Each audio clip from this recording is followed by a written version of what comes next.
Meeting, the 8 p.m. This Wednesday, June 21st, 2017, here at the City Hall Council Chambers. I guess we have a presentation in order, so we're going to go ahead and call ADOT for their presentation. If you'd like to take the podium or anything else that you need, you're at home. Good afternoon, Mayor, Council members. My name is Pagi Rico. I'm the Arizona Department of Transportation Community Relations Officer, and I just want to thank you for inviting us to present on the State Route 189 Mariposa Road study this afternoon to provide you some clarification and information about the urban versus rural classification of the roadway. The two presenters today is our ADOT project manager, Carlos Lopez, and our technical consultant from HDR, Michael Barton. So with that, I'm going to turn that over to Carlos so that we have a PowerPoint to present to you, and you have copies in front of you that you can follow along. Thank you. Thank you so much, and welcome, Carlos and the whole staff. Thank you so much for coming down for this presentation. Thank you, Mr. Mayor, members of council. Thank you for this invitation to provide information on the State Route 189 study. Again, my name is Carlos Lopez. I'm with the ADOT Planning Division and serve as the project manager. And the purpose of the presentation for today is what we understand the recent resolution issued by Planning and Zoning regarding the State Route 189 study, regarding some questions about urban and rural, and so we want to be able to provide information regarding those topics.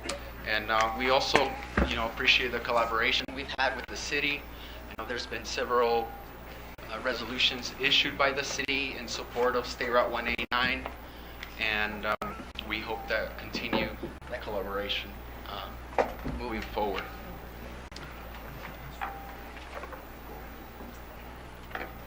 So the first topic that I'll open up with is just a reminder about the purpose of this study, the project needs related to this study. We all are familiar with the recent expansion of the Mariposa Port of Entry due to the expected growth in freight traffic, and based on the travel demand, based on the travel reports that we have developed as part of this study, we see an increase in travel demand that will lead to an increase in delays and also in the number of vehicles along State Route 189. So our goal is to be able to provide the capacity on Mariposa Road so that it's able to meet the growth, it's able to meet the goals of economic development, and is able to provide a efficient movement between the Mariposa Port to the freeway all the way to Grand Avenue. Another important component of the purpose of this study is to be able to reduce vehicle conflicts and crashes and accidents along State Route 189. Our documentation over in the period of 5 years, there's been almost close to 30 crashes along State Route 189 per year between 2009 and 2014. So the goal for the study is to provide both, to provide an efficient movement, provide economic development opportunities, and also reduce vehicle conflicts and accidents moving forward.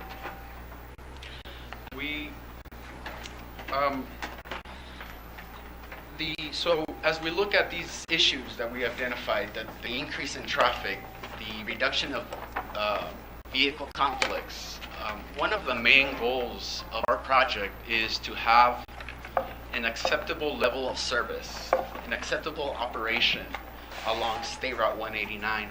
In this graphic, the intent is to show you the different levels of service.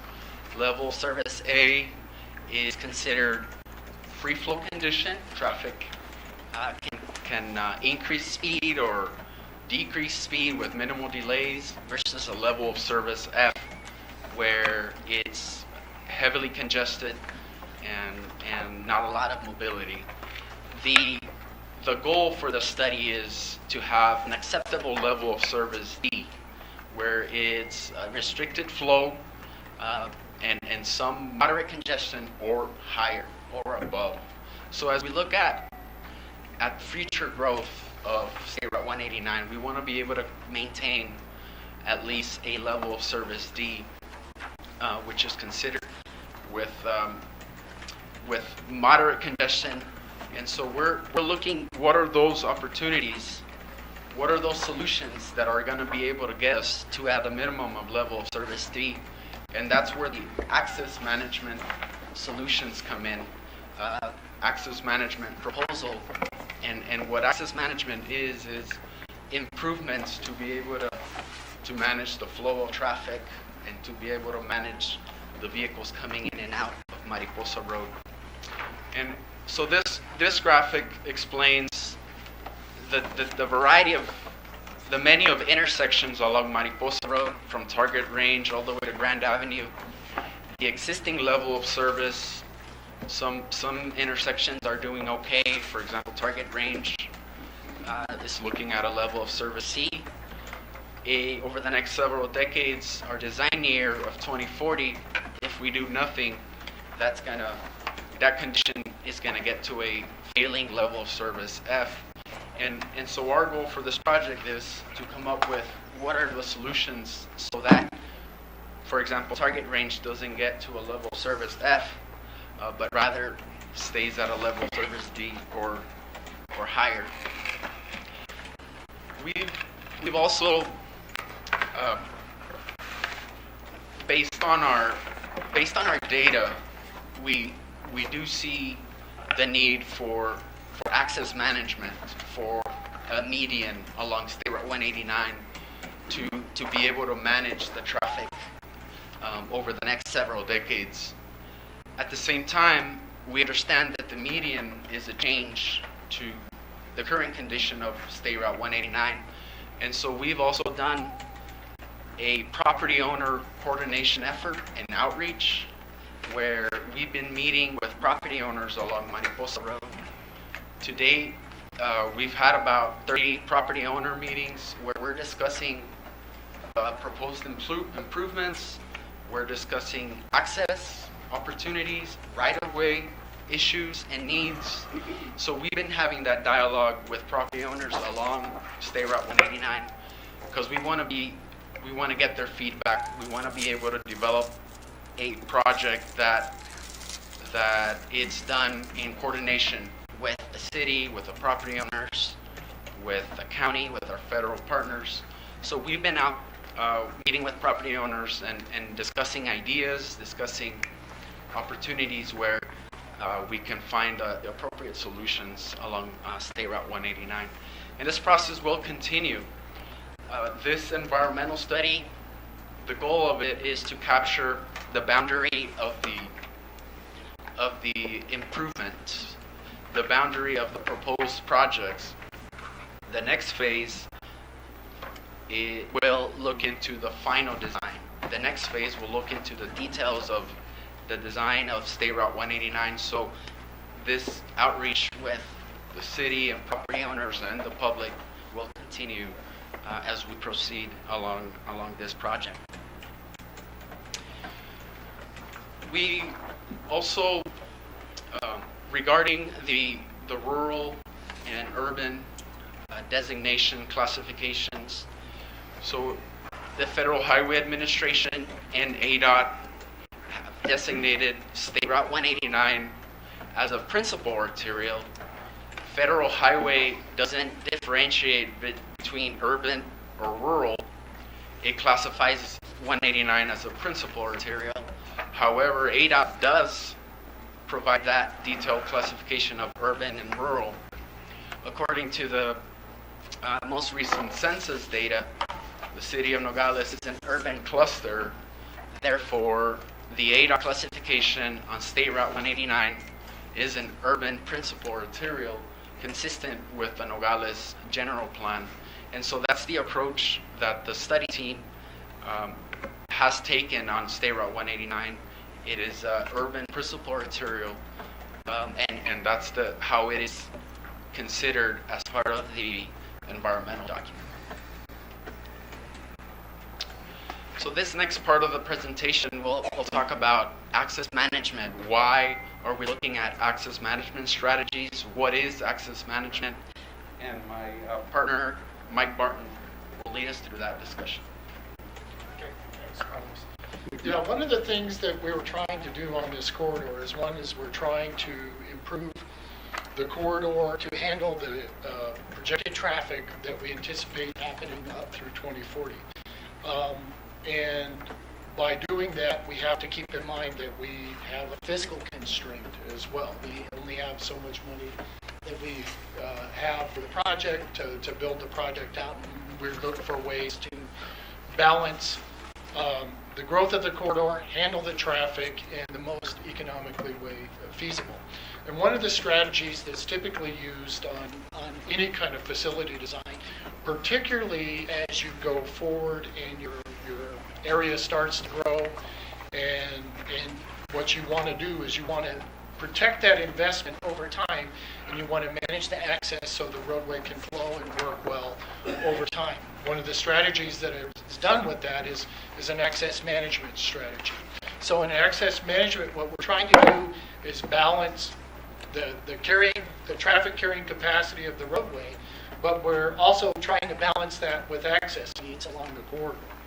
And you can see this graphic is kind of the classic in access management. It talks about the different types of roadways we have.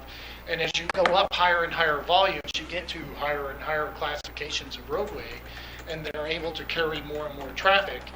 And you start reducing your ability for all kinds of free access along the corridor. One of the strategies that constrains flexibility along the corridor and traffic carrying capacity is left turns in and out of properties.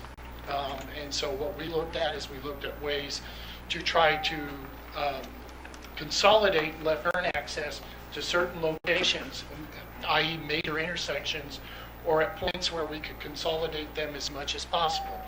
This corridor has some development along the corridor. Some areas are undeveloped.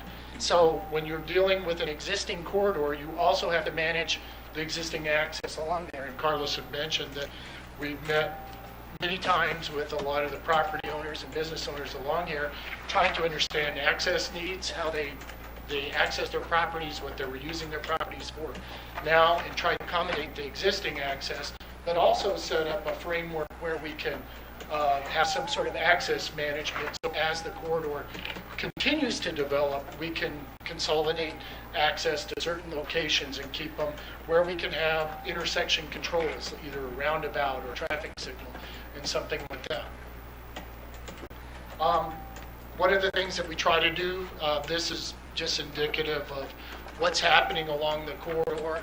If you have free flow access, you initiate more and more conflict points.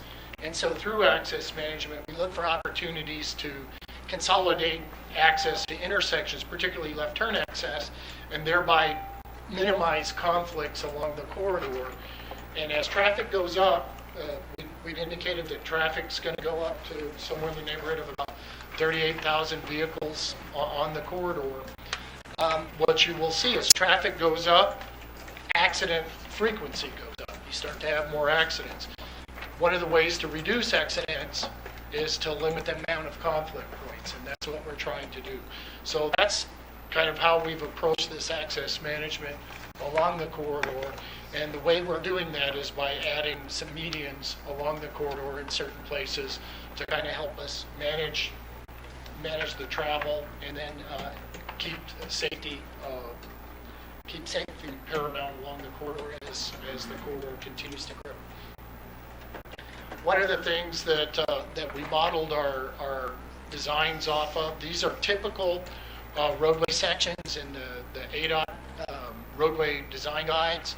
This is a urban arterial with median and curb. We are using something similar to this along the corridor between like Grand and Mariposa TI.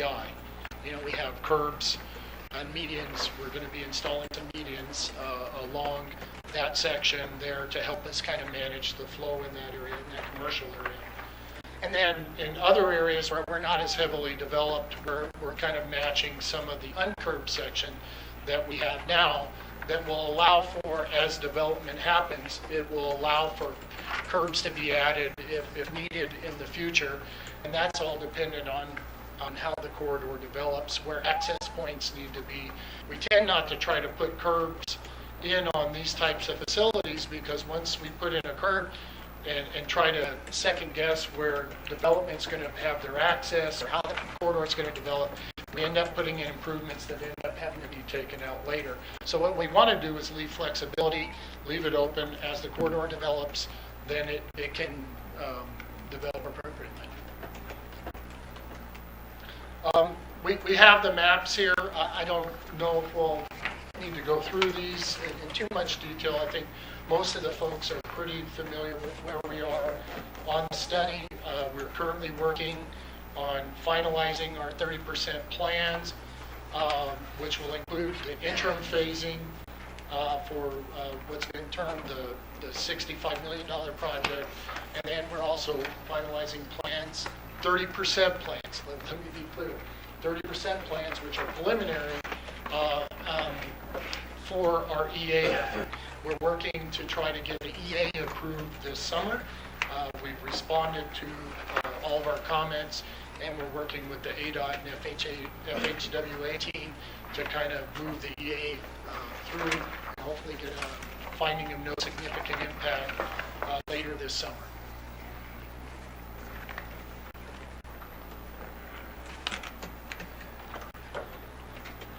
Well, in summary, so based on the project needs, the travel reports that we have developed, and our design year of 2040, we do see access management, and we recommend these access management strategies to reduce the conflicts between vehicles, to be able to keep an acceptable operation on State Route 189, and also to be able to provide economic development opportunities in the future.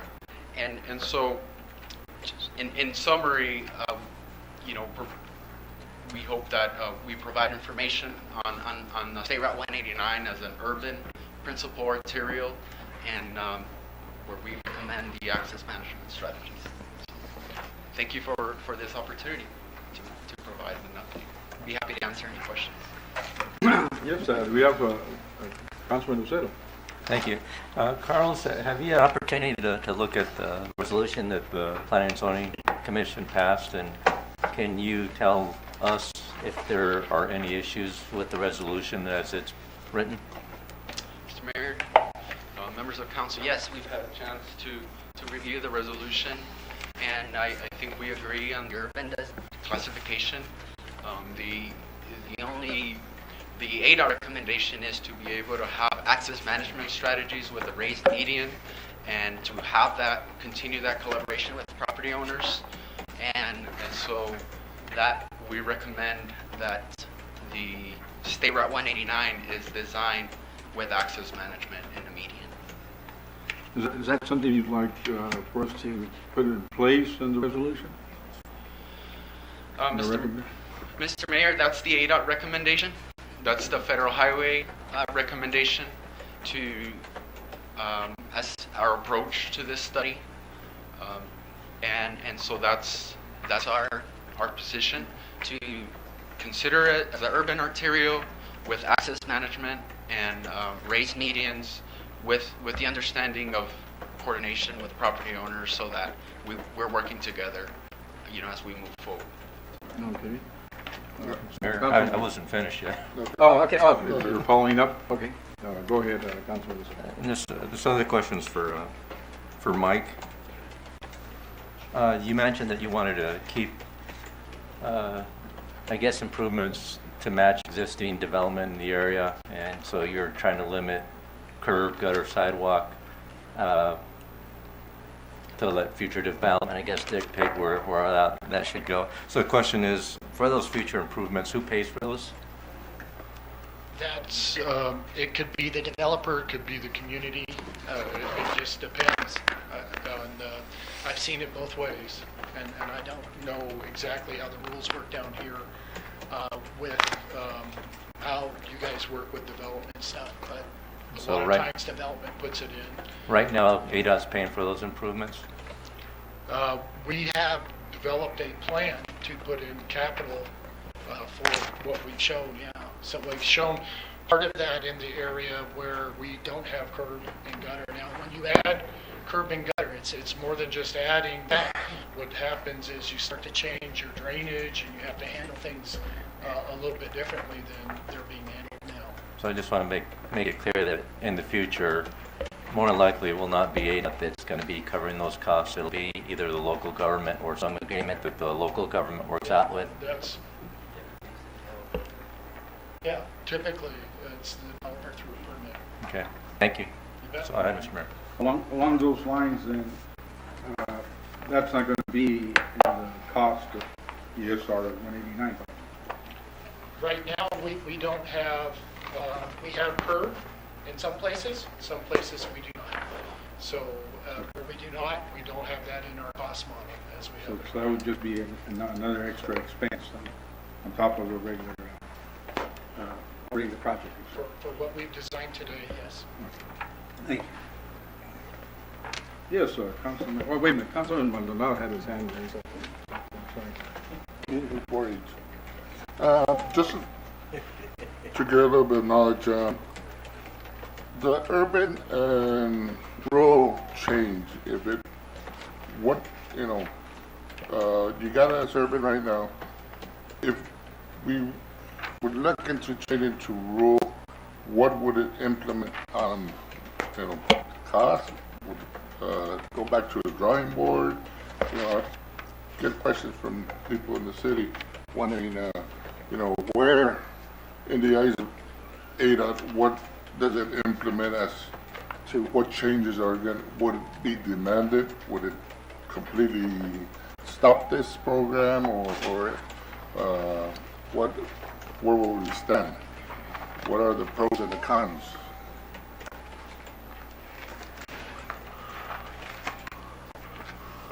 Mr. Mayor, members of council, so the urban and rural classification, in federal highways point of view, they are interested in what class of roadway are we looking at, and we're looking at an arterial roadway, and they're not necessarily focused on urban or rural, although ADOT, since Nogales is an urban cluster, ADOT considers it an urban arterial road, where we look into, going back to the drawing board, the current environmental study has documented access management with these potential raised medians. The traffic study has identified the raised medians. If the raised medians are no longer in place, then that's a change in the environmental study. Therefore, we have to do an analysis of what is the impact of the raised medians not being in place, and conducting an environmental study to look into those considerations and to do that analysis and to see if the no median option is able to solve the needs, it's able to address the needs. Right now, with the median proposed, it's able to address the needs, and FHWA has approved the draft environmental study, and now we're looking to complete the final environmental study with a recommended project. There will be refined till the remaining 70% of design outstanding. So in terms of the environmental study, the change is not, FHWA sees that the change in the improvement, not necessarily in the change of rural urban classification, but ADOT has this as an urban arterial. But like on your diagram here where you have, 11 conflicts, 6 conflicts, what is acceptable to ADOT to be, you know, to be received as considered, we could say, a safe route? 5 conflicts, 6 conflicts, no conflicts, period?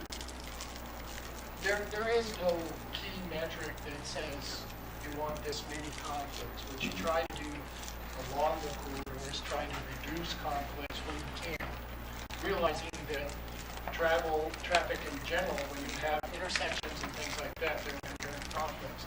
You just try to reduce them as much as possible to improve the travel. I've got a question. Sorry, I'll go right back to you, Councilman. On those conflicts, are you taking them in consideration to what volume of traffic as far as, I see here that it says, well, this one doesn't have it, I guess. So is this an E, C, F?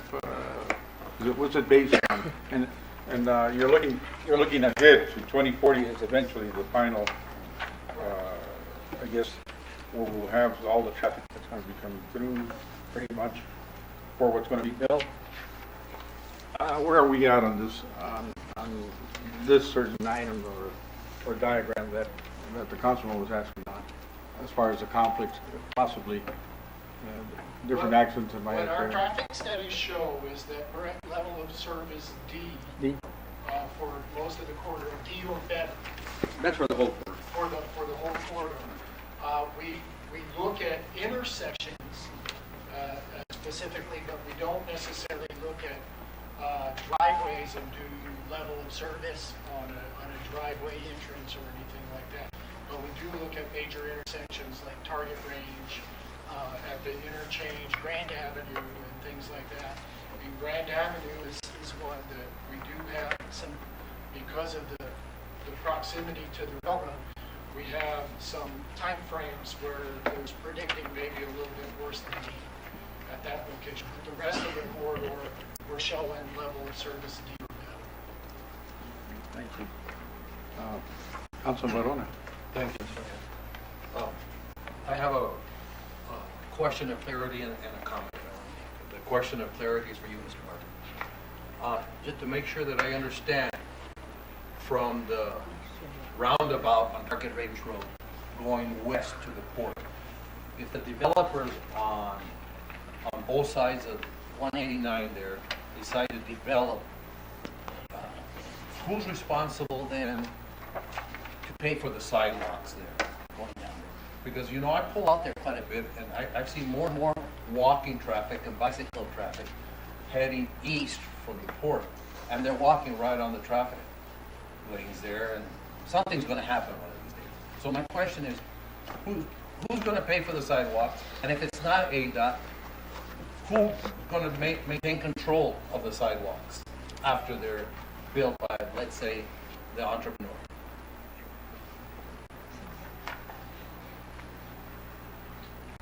Yes, Rod?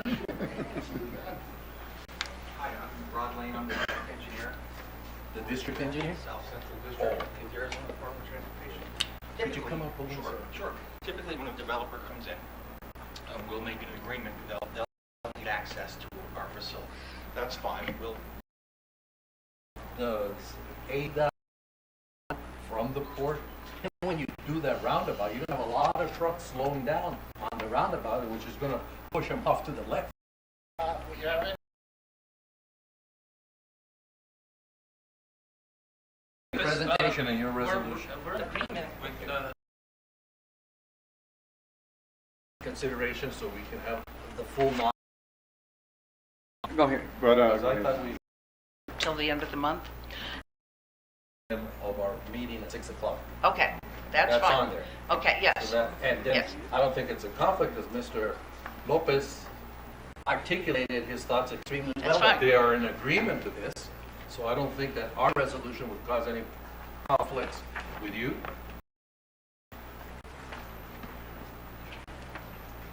So, just as the resolution is written, it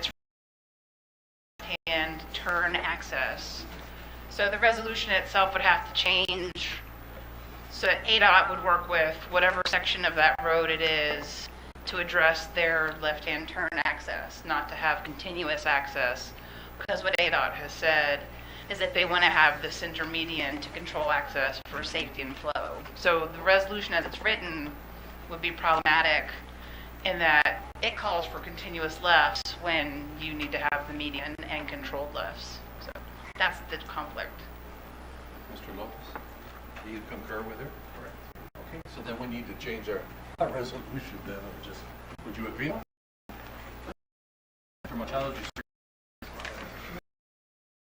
was, after meeting with a couple of the council members, it was a pretty complicated thing, but there were a lot of issues that were really needed to be addressed. One of which is the capacity of the road and the traffic numbers that ADOT has come up with.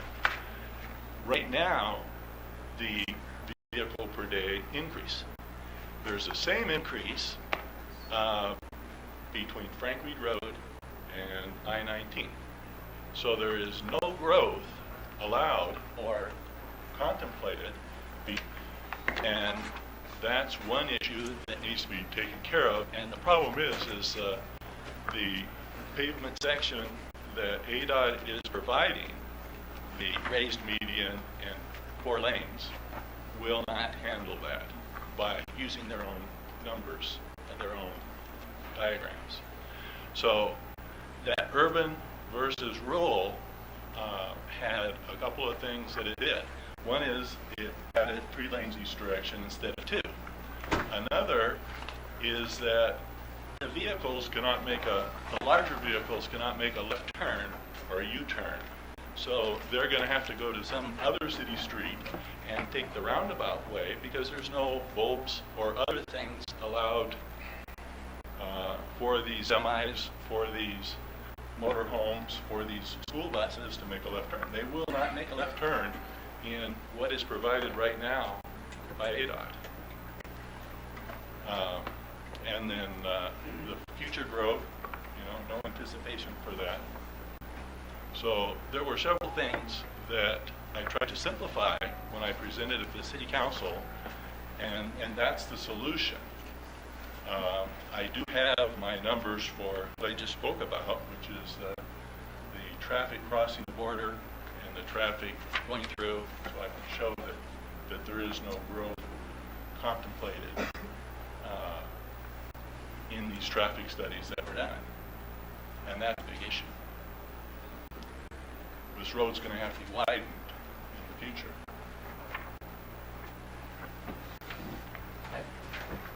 I don't know. To tell you the truth, Mr. Lopez and Mr. Barton, I don't have any expertise in what Mr. Barr is talking about, so I'd leave it up to you to bring clarity to the subject. The stakeholders would like to meet with you sometime. We haven't met with you since this January meeting. We would like to meet with you and resolve these issues. Okay. I have a question, Mr. Lopez, and I don't know, Mr. Barr, but you can both give your... Is this resolution kind of premature at this point then? Because considering we're talking about how many years down the road when we start implementing the medians and the access and, all the things that fall in place in that area. Because we seem to be here, like we lack some information. And so I think, should we wait for some other studies and wait to see what, to make a better decision, a more informed decision? I would concur. But I'd like to hear what Mr. Machado had to say on the research. But I lean toward you if Mr. Machado agrees with that research. Well, I'm not sure. I have the proposed resolution before me. What was the specific question in connection with that? On the continuous left-hand turn. Well, for the fresh produce industry, Mr. Machado, there's a concern on that continuous left-hand turn. And if it's in there, it's problematic for them. Well, it's problematic in what ADOT's recommending versus what the resolution says. Okay. ADOT's recommending the median, the resolution says no median. So if you pass it with no median, then there's Right. explicit access. And that's why we were asking, is it premature? You know, you know, Well, that should would, we we would have to rewrite Right, and get more input in there. and, right. Because and I don't want to pass something that's going to Yes. come back and be a bigger problem. Right. And Do that's you what. concur, Mr. yeah. Michelle? No, I concur, but keep in mind, this is only a recommendation, resolution making a certain recommendation, but I agree with you.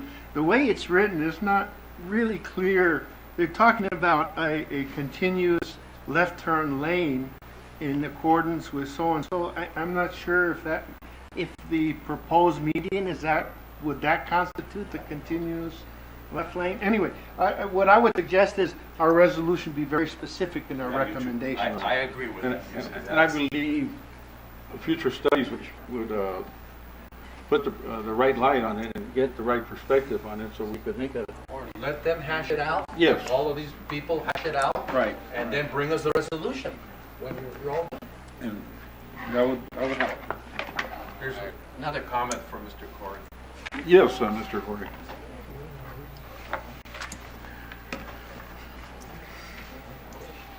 My name is Raymond Corey. I'm a stakeholder in this 189 project. The resolution that is before you now calls for a center lane where you can turn left anywhere along that lane, which is what's out there right now. ADOT is wanting to raise medians so that it's not going to allow left turns everywhere along Mariposa. There's a lot of undeveloped land along Mariposa, so we don't know what's going to go out there. And if there's a raised median and somebody develops property along Mariposa, they're going to want to be able to turn left into their property. It makes sense as a developer, rather than have access way down at a roundabout, turn around and come back so that you can turn left to get into a property. You know, it's just bad business. So what planning and zoning was thinking, there's a left turn lane all the way along Mariposa right now. We would like to see that left as a left turn open lane all the way down in the future with the design. And the reason for that is because we don't know what's going to go out there. And Mike was saying earlier, they're not putting in curb and gutter at certain locations because they don't know what's going out there. Well, it's the same logic. Let's leave the center lane open because that's the only corridor left in Nogales for economic development. Other than that, ain't nothing left. And right now it's vacant. Hopefully in the future there'll be a lot of development out there. And right now, with the way ADOT is proposing raised medians, we're going to restrict access to something that we don't know may go out there. And we'll end up tearing it up again. So the easy way out, I think, is leaving left turn lane. But as far as accidents go, it's a little more precarious. I just want to make sure I heard you right, Mr. Corey. So you're saying it's best to leave it the way it is right now, and then in the future you need to build those medians, go ahead and install them, or? I'm thinking that those medians won't be required in the future. As the land gets developed, that left turn lane is going to be utilized a lot. Right now, Okay, but that's where do you get what's your foresight? What's it based on? my foresight is that that's industrial commercial land and there's nothing there right now. Right. It's the only place left for development in Nogales. So it makes sense to me that that will be developed at some time in the future, maybe between now and 2040. But at the same time, we have to take in consideration all these other factors of increased traffic flow and more so from the developed areas that are going to also be contributing to that flow. Mr. Barr had come up with some kind of a design that allows 3 lanes in each direction plus the open left turn lane in the middle. There's enough right away to do that. Well, I think that's where we need all this information and get a clearer picture for the council to be able to better. I'm going to go ahead and proceed to Councilman Casetta. Thank you, Mr. Mayor. I would agree pretty much with what most of the council has said, postponing action on this, encouraging the stakeholders to meet with ADOT, particularly those that have ownership of that undeveloped land because it's going to impact them the most, get them to the table. And then come back to us, hopefully with some resolution. And the other thing I'd like is if staff could clarify on whether or not we did pass a resolution supporting an urban versus rural designation. I don't recall that specificity. I think we passed a resolution supporting the route, but I don't remember us specifically saying urban versus rural. But if we need to address that, we probably need to get that on the agenda as well. That's all I have, Mr. Mayor. Yes, Councilman. Yeah, Mr. Mayor, yeah, I tend to agree. I mean, they've got to leave that left-hand turn open unless everybody was to come up with a design now to find out exactly where streets would be. But that would delay the deal for a long time. So basically, the easiest way is leave it open in the future. If there is a, like they did put in certain areas there, they did put in where you can't turn left. But that's knowing where the streets would be. That would be the only way that it would make sense. Other than that, the only thing is the left-hand turns up and down have to stay open. Maybe, like you said, with the traffic, maybe the yellow lights or the red lights to slow up the traffic would help tremendously because, yeah, sometimes you're up there and the trucks are coming down at 65, 70 miles an hour. That's going to be very dangerous in the future. But one way or another, they've got to just slow the traffic down. It's not a complete freeway to where you can be doing 75 miles an hour. But other than that, it would be, like I said, unbelievable. It would be unbelievable the amount of progress that would be stopped on that road because you can turn left either way, one way or the other. Yes, Councilman. Thank you, Mr. Mayor. I concur with the remarks that I think this resolution, when we get to it at our regular council meeting, should be set aside. I just want to make sure that when we do that there's a point of contact with all of the comments that were made. It'd either be the planning and zoning or ADOT. I prefer somebody local, the planning and zoning, that they get you return the resolution to them, tell them to fix it up and send it back to them and let them coordinate between ADOT and all of the other individuals who made comments here, so that when it comes to us, it's been solidified by all the comments that we've heard. So I concur. Anyone else? Yes, Mr. Lopez. So, Mr. Mayor, members of council, and thank you for your feedback and discussion. And I would just like to, highlight from this environmental study, since its beginning in 2011, since we started looking at the needs and issues in our traffic reports, we see this growth in traffic. We see the growth. We see the need to reduce accidents. And from its very beginning, the project need and the project purpose was to identify access management strategies. And so the environmental study documents that at the same time, we're not doing a raised median, a continuous raised median. We're working with the property owners, and we're happy to continue to work with the property owners with the understanding that this project, the goals of this project is to be able to have mobility and safety. And so the environmental study documents that if we go and study the no median alternative, that's a different environmental study, and therefore we need to start that environmental study, and it's a different project versus this current environmental study where we are meeting the needs over the next several decades. And I understand there's tweaks and refinements that need to be done, and we are open to work with the local community on those tweaks and refinements. But I think overall, we need to have a consensus with the local community, with our federal partners on the solutions. And ADOT is recommending the access management solution and open to working with the community. And that access management does include a raised median so that traffic can flow efficiently and we're able to minimize accidents. You know, these guys from ADOT, I think they want a partnership with us. They want a partnership with the community. I know they spend a lot of time and effort on this since 2011. We don't want to just brush it aside. But that's the purpose of hearing these comments right now, Mayor. That's why I concur with you. Send it back to them. Let them get everybody together. I think Mr. Lopez is being straightforward with us, time and money that's invested. But let's see what we can work at as a group. That's what I like about you. Your verbiage of collaboration and working together and being positive. So you're willing. So let's send it back to them and let them figure it out. The only thing I would ask is, if they reduce the speed in that area, would that help with the way Mr. Corey presented his idea? Would it make it safer to make those left turns if the speed was reduced? We do have speed reductions indicated in that area as we approach the roundabout. So that's actually in what we're doing right now anyway. So.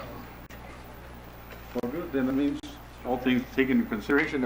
Supervisor Reed, would you please? Thank you, Mr. Mayor.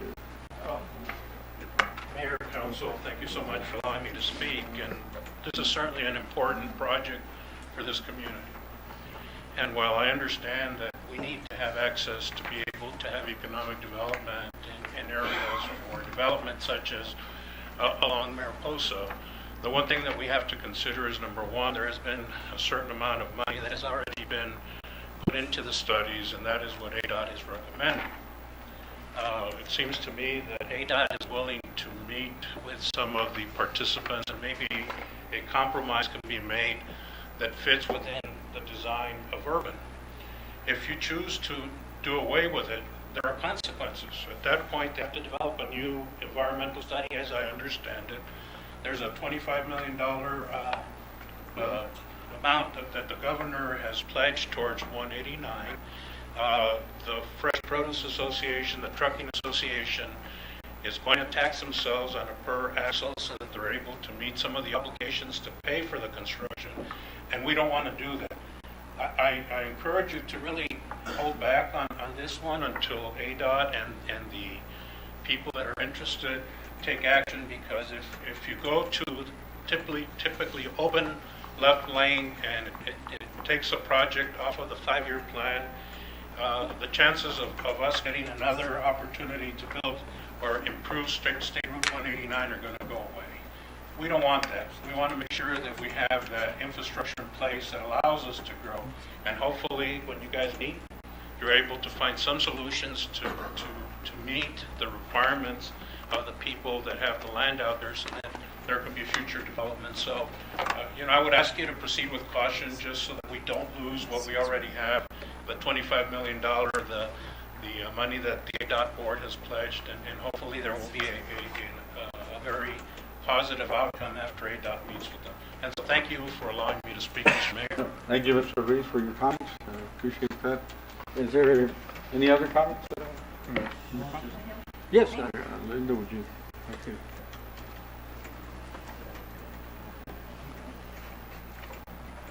I agree that we don't want to stop this project. And I don't think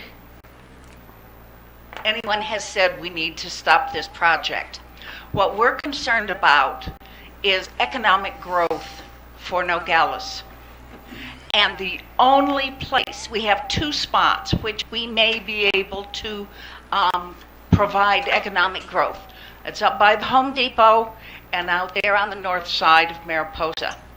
We cannot look at a 5-year future.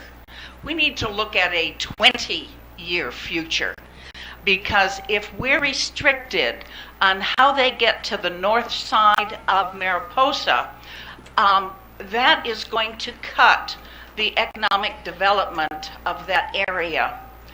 Developers are not going to want to come in and realize that their clients, their customers, have to go maybe all the way down to a turn at I-19 and then come all the way back.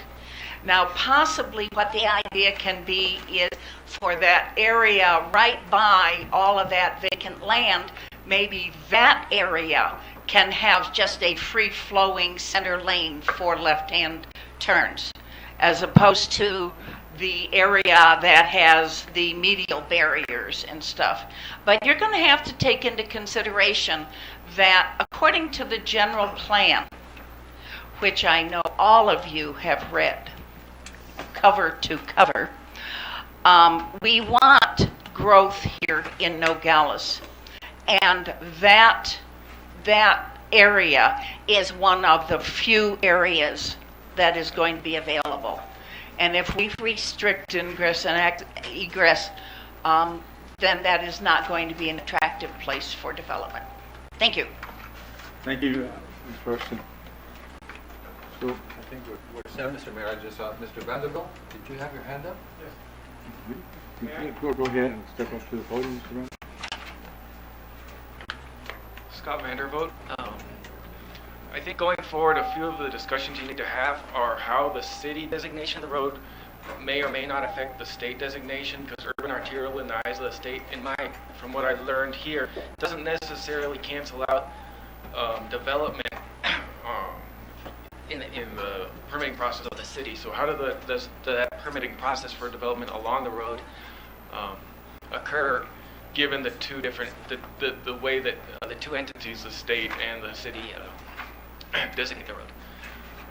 The sidewalk issue, I don't know if it's going to be as big as an issue as it sounds like it could be. It seems like we should expect more pedestrian traffic in that area as traffic through the Mariposa Port of Entry in general expands. Bus service, I think we're expecting taxis. A large investment was made for a pedestrian tunnel. So sidewalks will come into to play as you guys further your discussions, but the respective designations of the road, I don't think should be seen as something that would negate each other.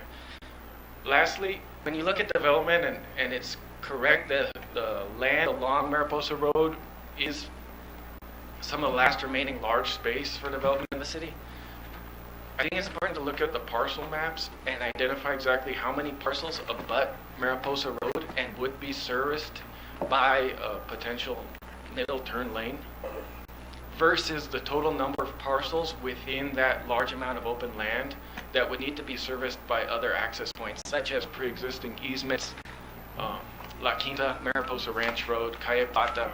I think there's one called Calle Platino that's platted. So how many parcels would be affected if you remove the ability to make a left turn from a center lane versus the total amount of land available for development behind those parcels? Thank you. Councilman Lucero.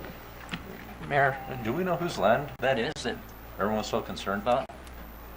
You know, personally, plan and zoning, have you looked into those? Yes. Would you like to come up and answer Mr.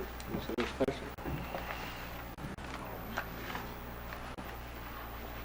I have to say that who owns it is kind of irrelevant.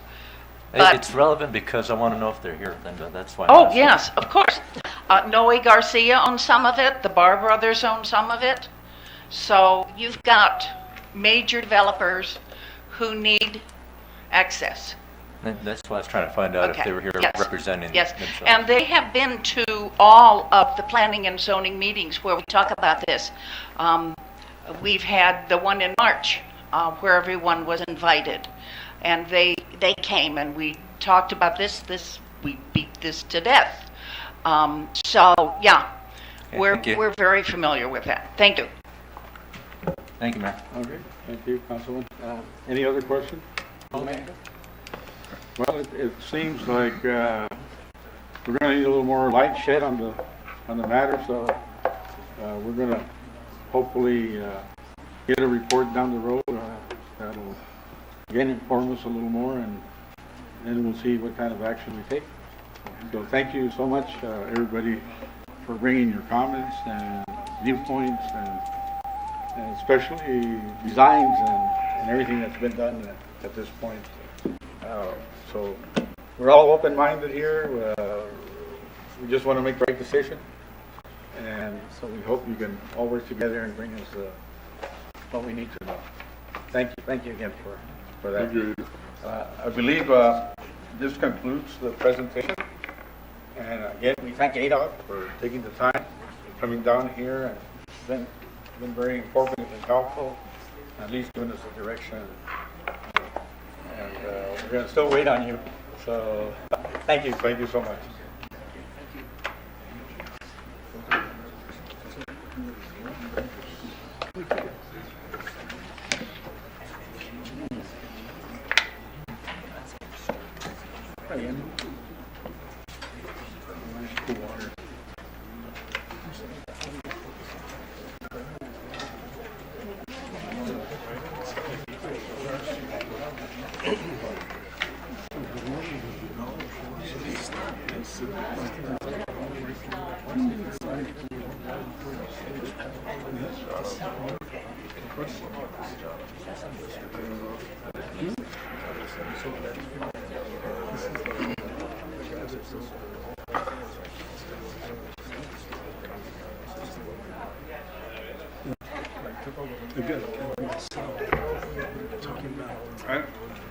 Council, I don't know if you want to take a minute or two, 5-minute break.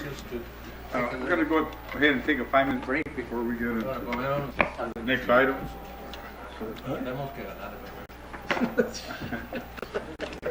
10-minute break, 5 minutes is not enough. 10 minutes.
Anything here on the streets? No, no.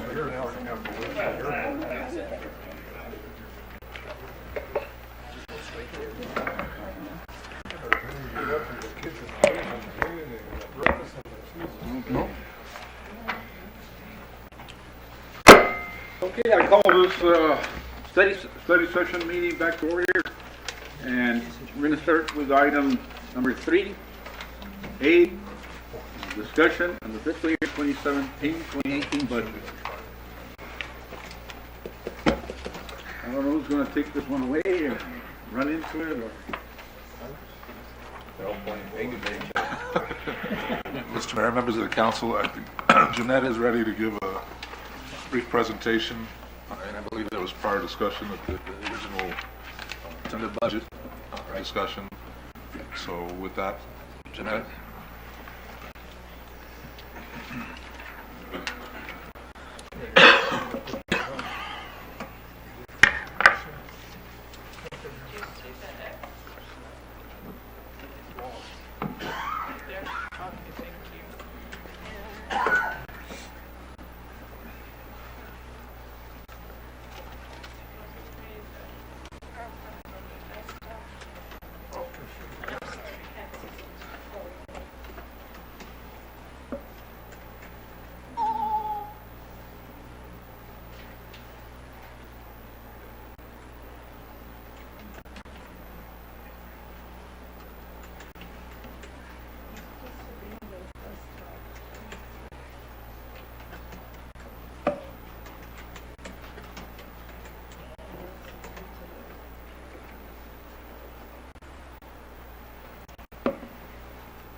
If I see them, I'm gonna tell you what it is.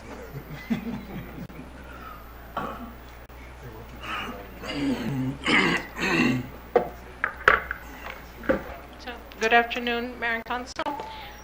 Welcome to the presentation of the 2017-2018 budget. It's just kind of a brief overview of the monies that we anticipate to collect and spend for the upcoming fiscal year.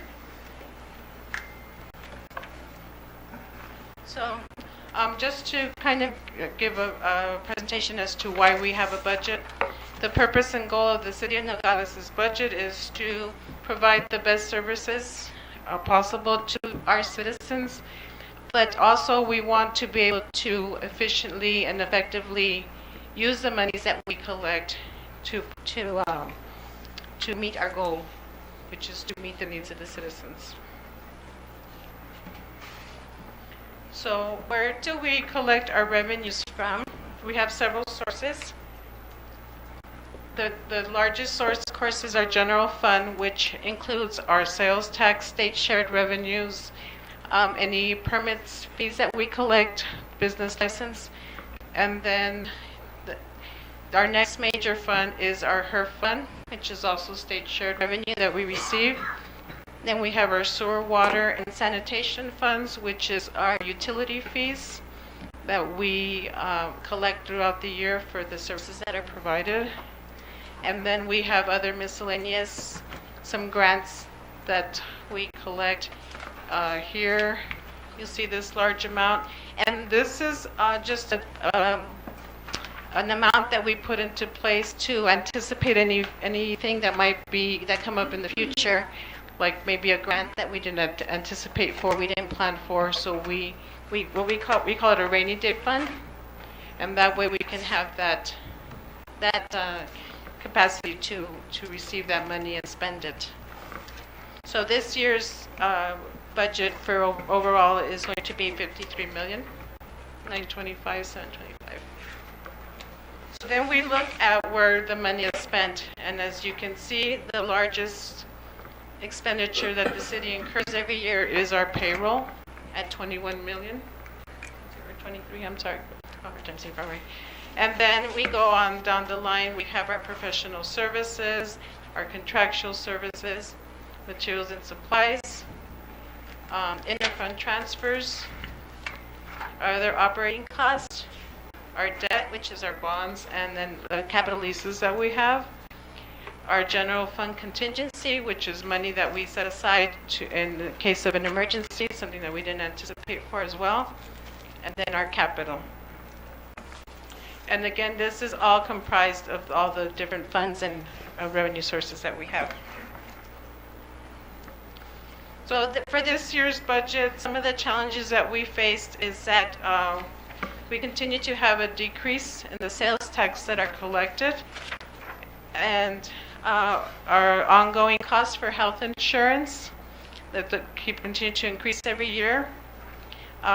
State share revenues, the increase that we're being projected for this year is very minimal at 2%, and then the additional increase to the public safety retirement. And as you can see, for police it's 9.39 and fire is 8.2.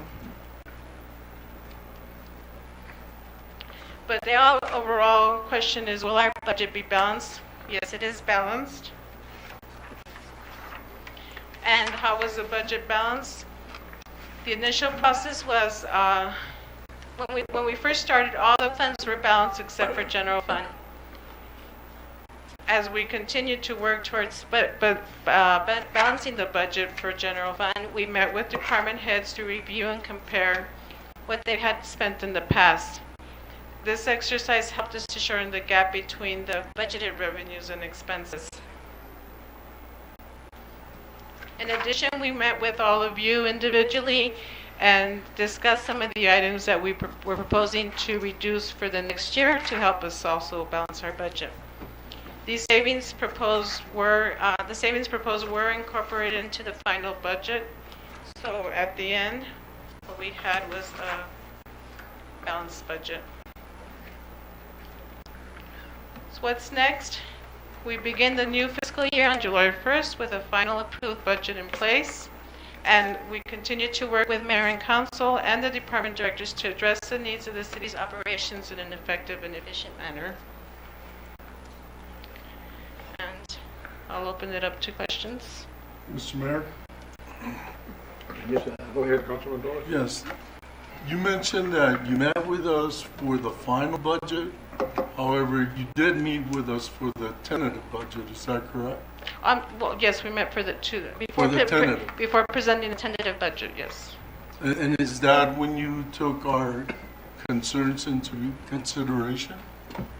Yeah, that was an opportunity for any of you to present any. That's what you were referring to. Yes. But not for the final budget. Not for the final budget. We did not meet. Thank you, ma'am. I did send an email 2 weeks ago to ask to meet with you again if you had any additional concerns or comments for the final budget. And I did meet with Councilman Barona. Thank you, Judge. Councilman Hinchan? How much less was this budget? It's 54 million. How much less than last year's budget? Let's see.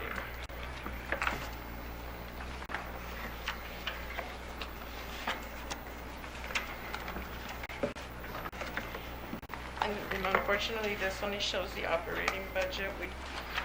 We in the past, we didn't show like the total amount of the budget, but I think it was, and I don't have my state schedule. Well, I'm sorry, this shows. So last year it was 57 million. So it's roughly $3 million less than last year? Yes, and the significant reductions are the Nogales Housing Authority had recommended that they now do their own accounts payable, that they pay their own bills and take care of that. So we're not including, we didn't incorporate that into their budget this year. We're basically only are covering payroll for them, and they're taking care of the accounts payable. And then the other significant reduction is the bond money. It has now been spent, so there's no more bond money for capital projects. Yes, Councilman Barona. Thank you, Mayor. Mr. Rivera, I just wanted to know that presentations that were done by Mrs. Parales and Francisco were very informative, and they met at my schedule, and they met at the center because I couldn't come over here at that time, and they met with myself and Mr. Lucero for three and a half hours. Was very fruitful. Okay? I would prefer, though, as you work on your budget next year, that these meetings that we've had like this start in January, and then that we have some time to talk among ourselves before that. So that I like to know what they say, but I also want to know how the other council people feel though about certain items so that I can express mine. When I tell her I'd like to see this in the budget and all, like we all did it individually, well, she can put everything that we want to, but we have to decide and we have to know what everybody's thinking about here. So if you would please consider that. Then, next thing, I just want to get this thing up. Mr. Rivera, I want to get this thing cleared up. So I'll explain what I've heard on, and my understanding on the uniform allowance, okay? Because I'm getting a lot of feedback, and I just want to make sure, so I want to bring it up here, and then you can correct me here. On the uniform allowance, that's, we're talking about reducing the fire budget by 85,000 and the police by 110,000. Correct. Where I'm confused in is how are you going to, if we approve this and you just signed an agreement with the union of the fire department, what does that do to this? Because you're going through the process with the police department because theirs expires at the end of the month. So before I make any further comment, I just want to understand the dynamics of these contracts and its impact on this budget. That's where I'm confused. If you can, the two of you, can you bring some clarity to it for me? Sure. In terms of the contractual obligations, and this is not the first time that's occurred. In previous years, other previous city managers, if there was a budgetary problem in complying with the contractual obligations, then the city met with the affected unions, and what they did is they negotiated changes to the contracts to accommodate the budget concern. Like for example, say in the fire department, there's an allowance, uniform allowance that's set forth by contract. In order for that to change, there would be negotiations. There would be something given in return, and so on. And the parties would have to agree to that.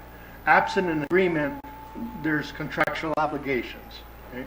Now, with the police department, the contractual obligation ends June 30th, and we have been attempting to negotiate or terminate those negotiations or finish them, and we've not done so at this point. So, are there any problems? Any problems?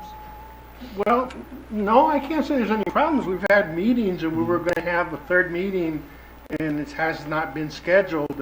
It was the union who was going to schedule a third meeting after certain information was to be provided, and they have not scheduled it at this point. So here's the position, Mr. Machado, that I, as one person, I don't think anybody on council wants to be put on. We concur, let's say, with your recommendation. And you go into negotiations with the police and say, we're steadfast, we're going to reduce you by $110,000 for the uniform allowance. But the fire department says, no, this is a 3-year obligation, we're sticking with this contract. I don't want to get caught that with one group we did something and with another group we did something else. So I don't want to be put in that position. Let me explain what the process would be. If there was no mutual agreement to modify the fire department contract, then the amounts that were owed under the uniform allowance would have to be absorbed somehow within that budget. So that it wouldn't just go away. It would be a contractual obligation. Now, as far as the union contract for the police department, let's assume that when we finish all these negotiations, we don't have an agreement. They want A and they want B, okay?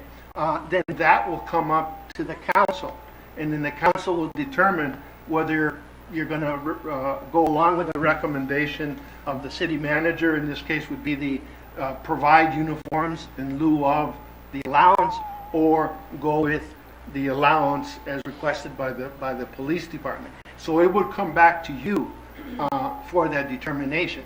And if whatever the determination was by this council, then the funding would somehow have to be obtained in accordance with the city manager's discretion. And at that point, Councilman Morano, we'd come back to mayor and council for a budget adjustment to transfer line item, money from line item to line item. Mr. Mayor, Mr. Machado, Mr. Rivera, on that point, you brought clarity to it. So it kind of means that I can agree to this budget, but I'm going to wait for you to still come back to us and tell us what happened with all of this negotiations with the police and the fire. Because I just don't want, if the firemen say no, okay, they say no, but then you're going to bring the police's contract to it, and if they say no, then it's up to us to decide. Is that correct? Yes, yes.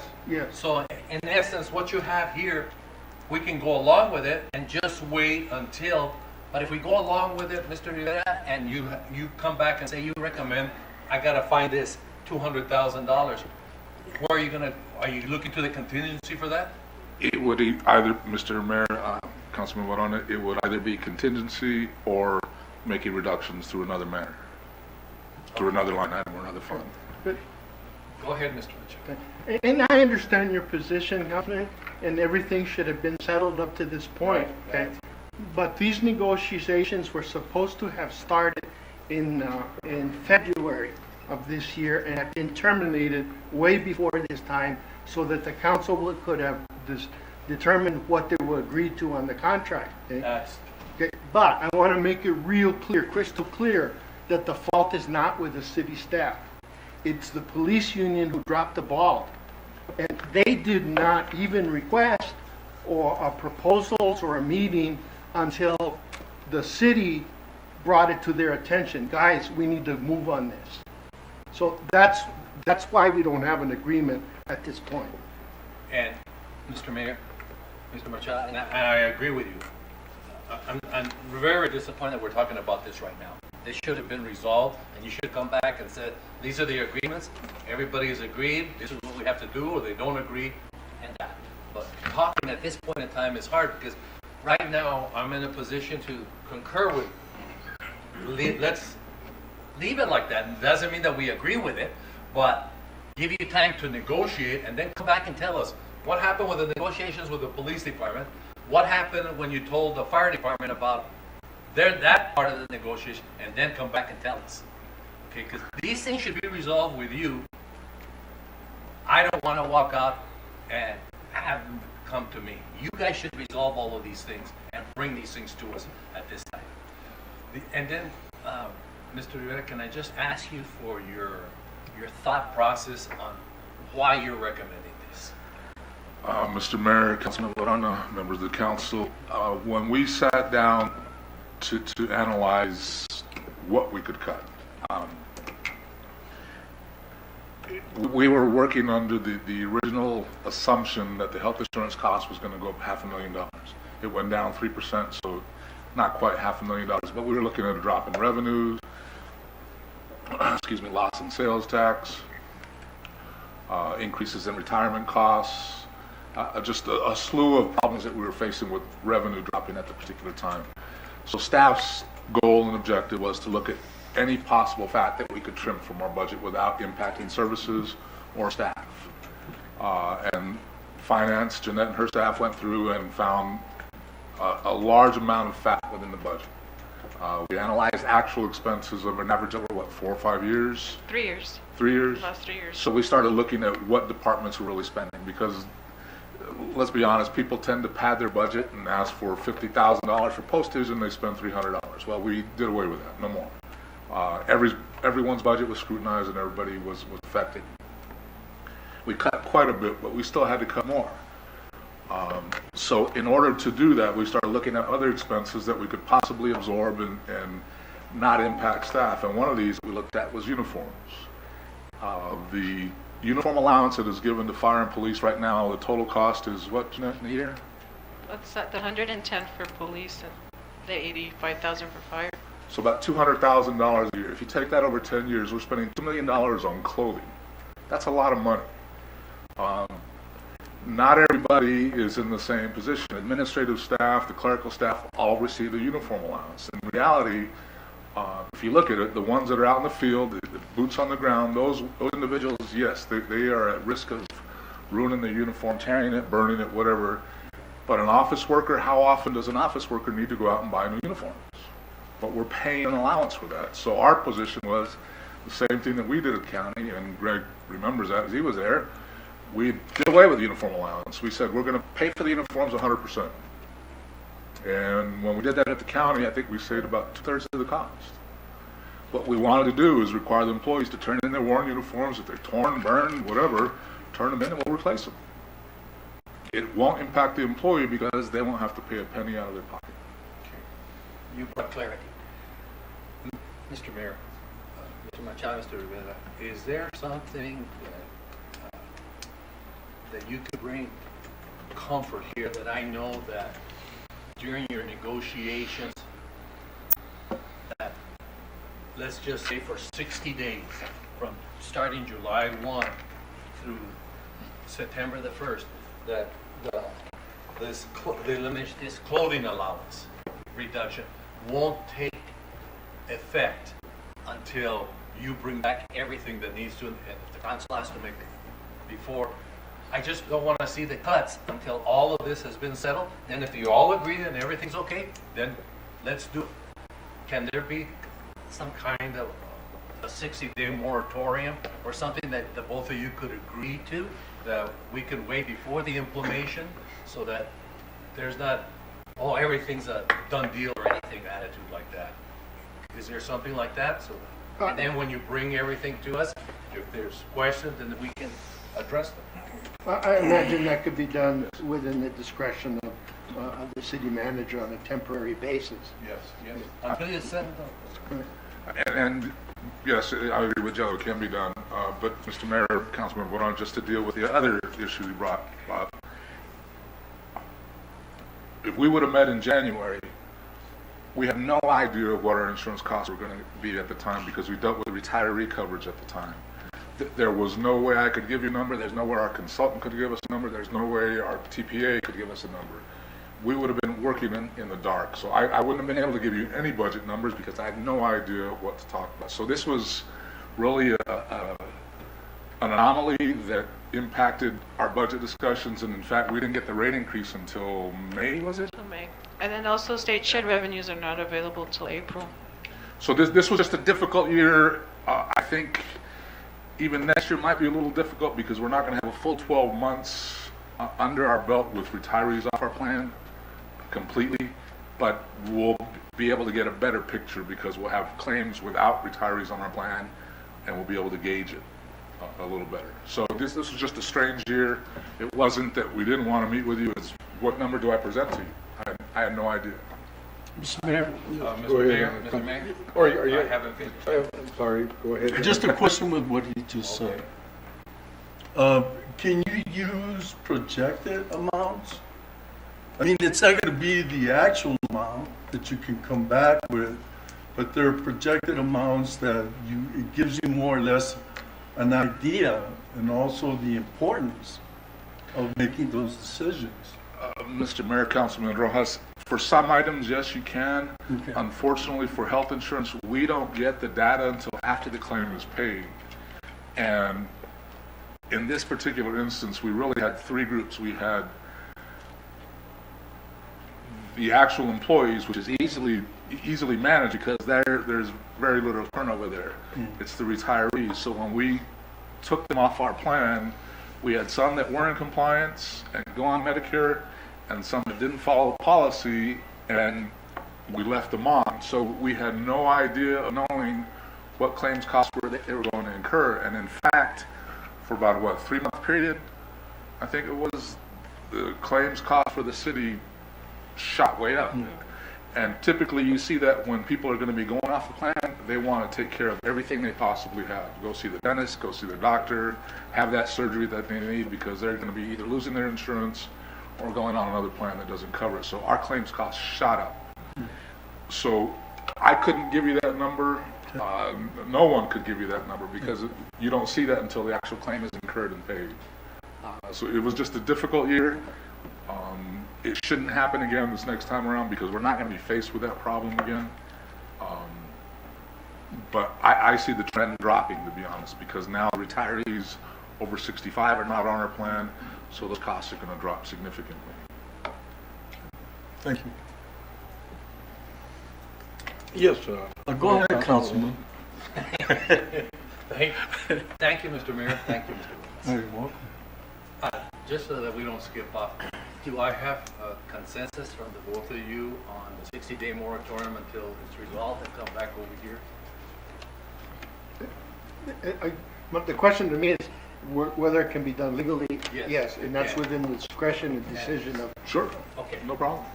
Thank you, Mr. Rivera. The other thing that I'd like to just talk, and I'd like to address this to the mayor and the council, not to the staff. This isn't to address the mayor and the council. I would just like to see, I'd like to, the importance, and like you have stated, Mayor, of economic development. And I'd just like to see if we could just set aside $75,000 to work on economic development. As you know, the Yuma's getting really aggressive now. With that, they won a 2014 Border Cities Economic Development Grant, and they got an extra $1 million for economic development. I would just like to be able to make a presentation to the mayor and the council, to just have it there and make a presentation and take a vote. And if we agree on it, the money's set aside. If we don't agree with it, maybe somebody else has another idea on how we should approach this.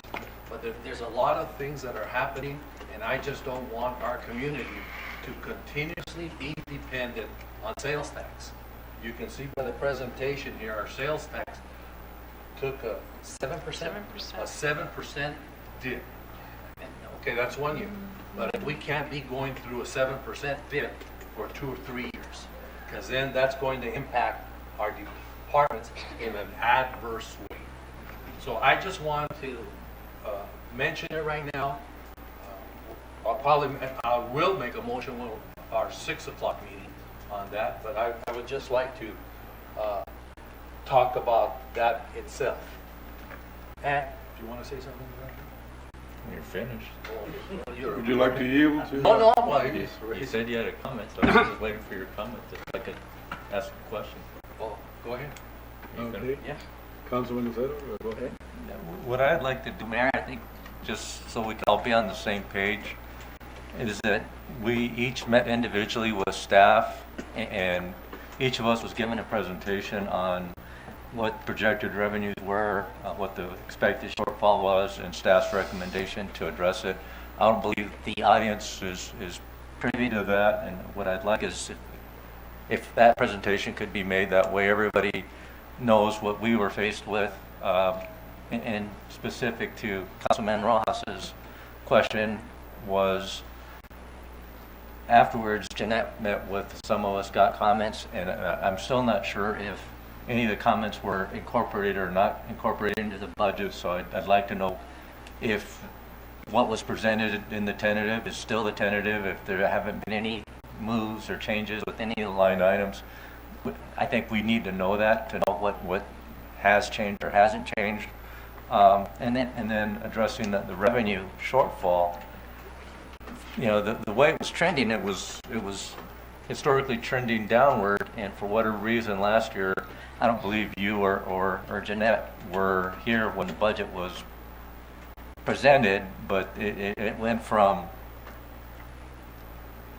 probably an average of about 10.7 million over the past few years to 11.5 projected in sales tax revenue. So it was a huge jump in sales tax projections for the upcoming year. So of course you budget to spend all that money. So naturally, we're making cuts now. But when you gave us a tentative, I'm hoping that you said it's a 7% decrease, but I'd like to see what the revenue comparison really is to previous years, if it was trending in the way it has been historically or not. So less budget, but actual comparisons.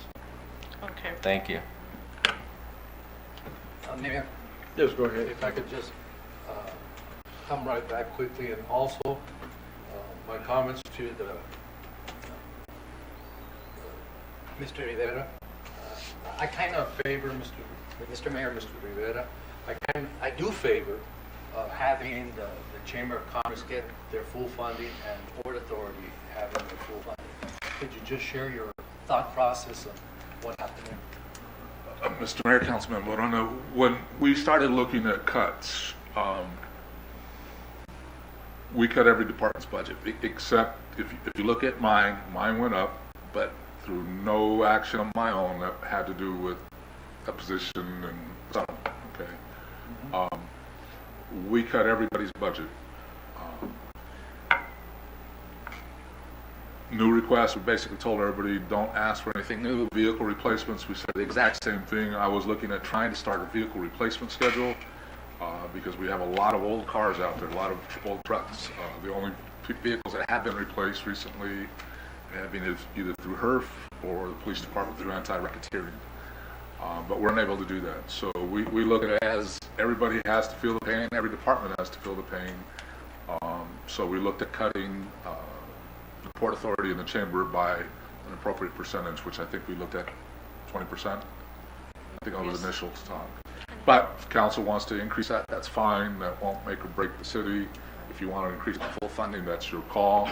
But we looked at it as we need to cut city services. We need to cut a lot of things, so everybody needed to feel the pain, including outside agencies. And final comment, Mr. Mayor, is that I do want to get into this issue that Mrs. Morales. Jeanette, Jeanette. Yes, Jeanette is fine. I don't like to address people the first name. you're gonna have to. Use the right last name, and you'll have to use the first name. At the last meeting, Mr. Mayor, I asked Mr. Machado to do some research as to whether the council is employees or not, because I just want to make, I just want us to address, he hasn't had the time to do the research right now because others think, so I'm just going to let the situation of the health insurance with the mayor and council until Mr. Machado completes his research, then I'll address it at that time, Mr. Mayor. I just don't want you to think that I've dropped it. I have some concerns of whether we are employees, and if we are employees, who's entitled to, are we supposed to be covered, or are we entitled to family coverage also? But I don't want to deal with it now. I just want to bring it up again when the research has been fully done, because I don't want to deal with anything until I know I'm standing on solid ground on this fact. And for that, Mr. Mayor, I thought that everything else seemed to be appropriate. I didn't have a chance to go through everything, but overall, these are the things that are contentious to me that I meant, and I'm glad that we're collaborating. Okay, I think that's a big thing, that we're collaborating, we're working together, everybody here.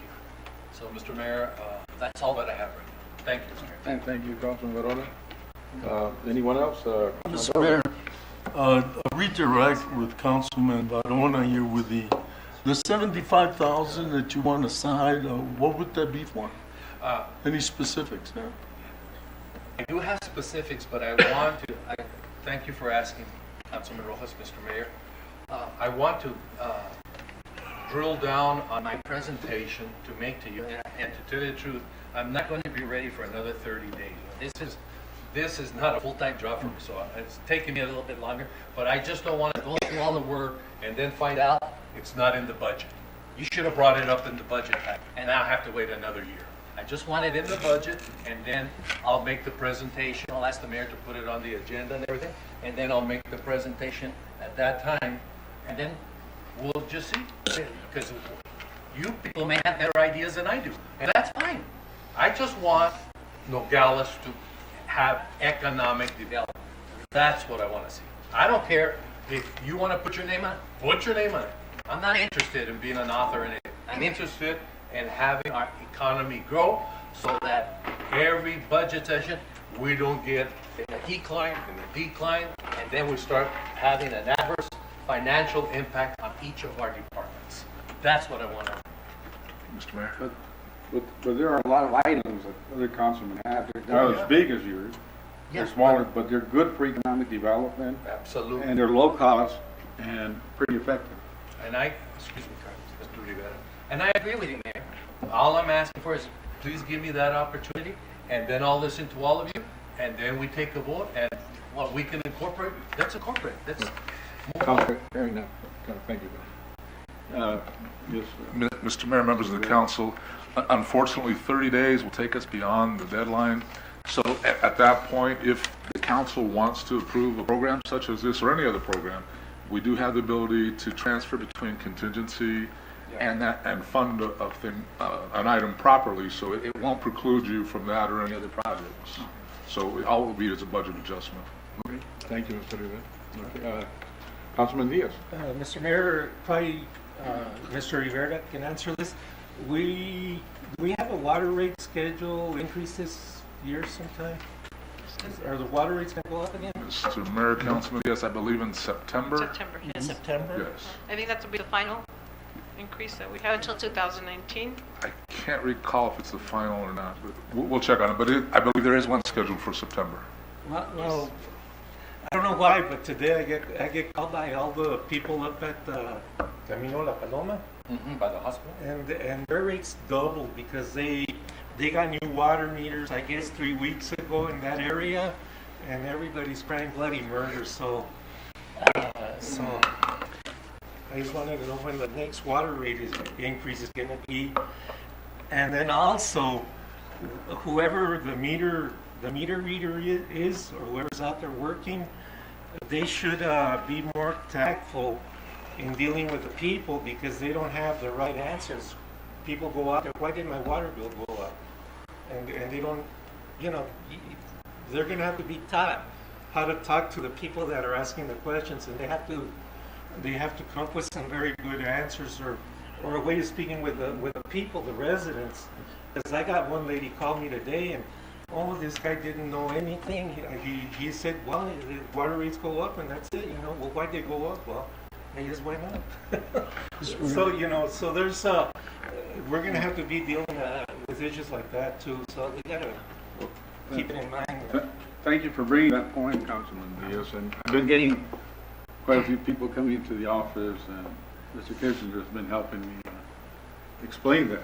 And doing a brief history of theirs, and like you said, a lot of them have been because of the meter changes. So we're waiting for a month or two to get the new readings for the new meters and see if there's, see what's just, maybe the meters are starting to take an accurate reading now.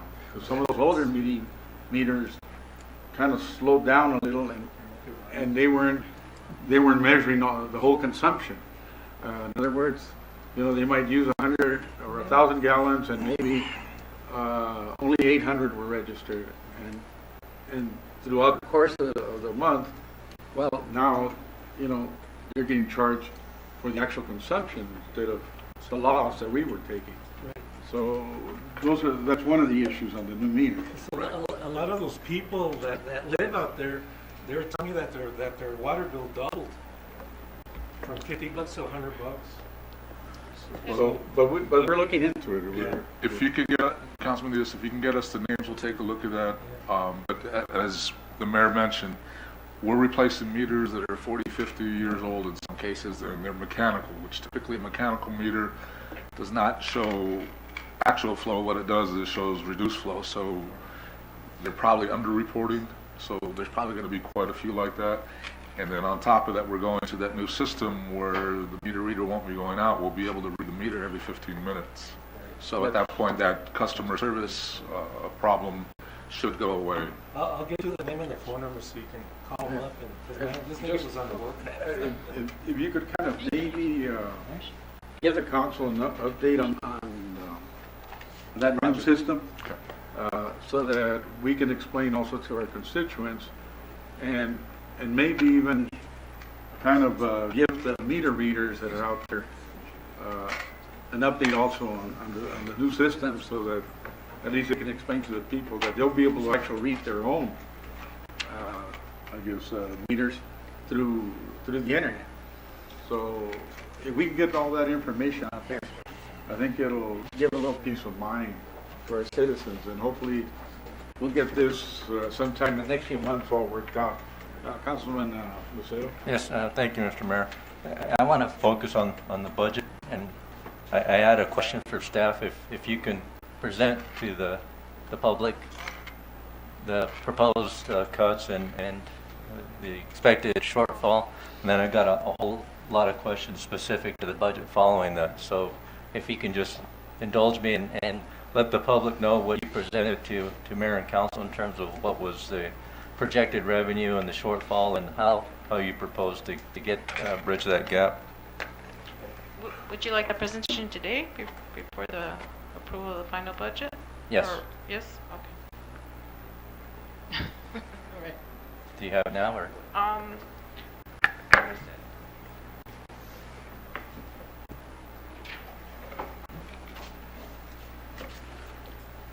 So we broke it out by department, some of the budget reductions that we proposed. There were some items that had been carried over every year that were recommendations from the previous city manager. So we took a close look at those. So in non-departmental, we reduced building abatement by $21,000. And probably start off with what your... So the original deficit was $524,000. Thank you. And so we itemized it by department. So non-departmental, we reduced it by $146,000, which was building abatement, Chamber of Commerce $15,000, Port Authority $15,000. There was a line item that said other contract services that which we really did not know what it was set aside for $10,000. Mr. Dilly had an other professional service at ad hoc projects. So that was $22,000.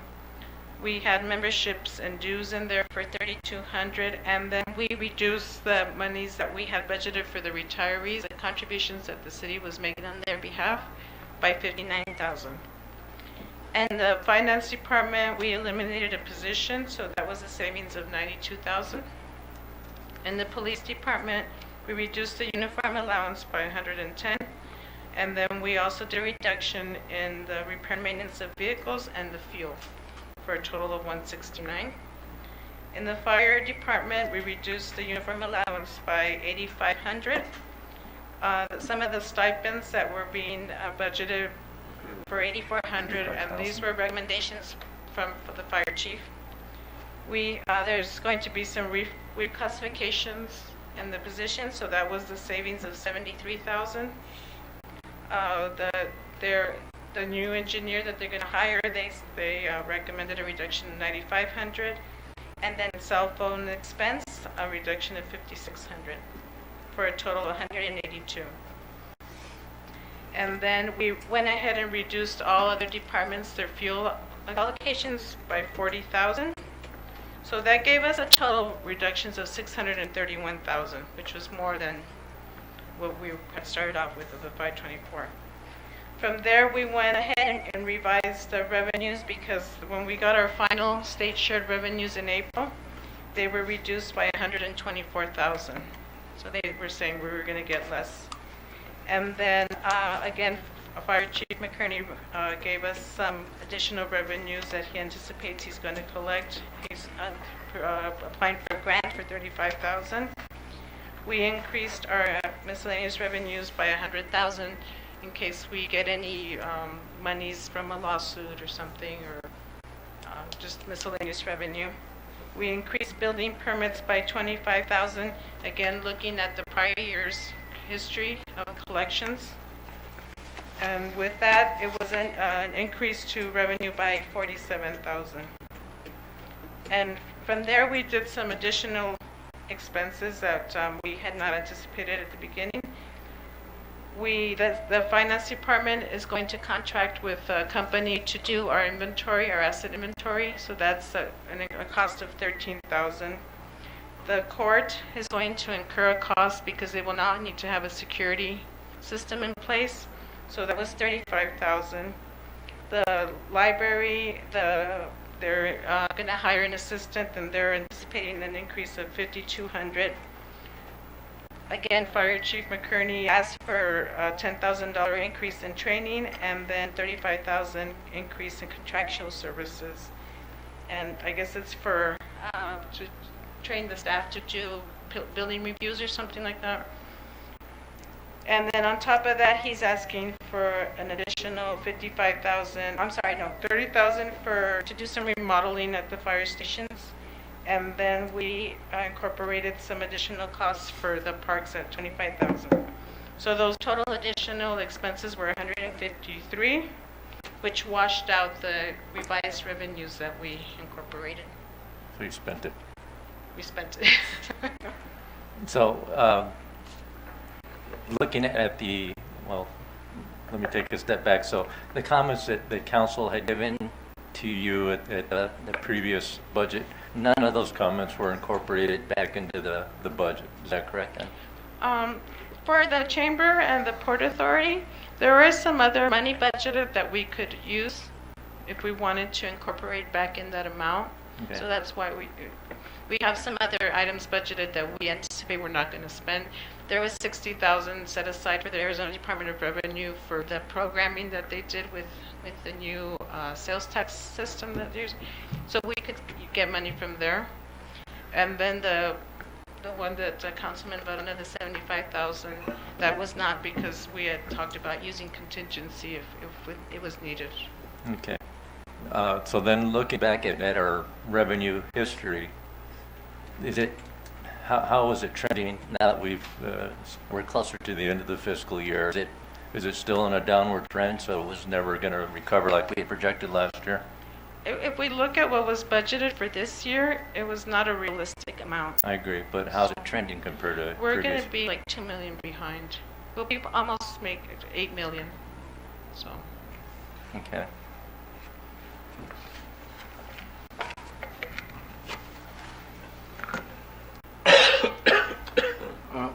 Were you done, Councilman? No, I was just looking at the, because historically we have been trending actual, I guess I'm trying to get more of the dollar amount. We've been, like I said, about 8 million, 8.2, 8.4 million every year.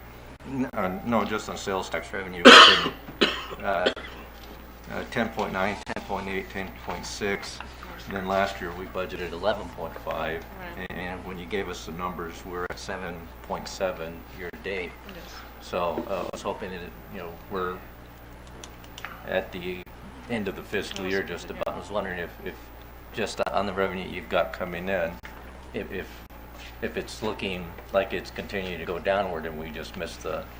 So we should receive a report on Friday. And actually, the final number will be next week because they report a week behind.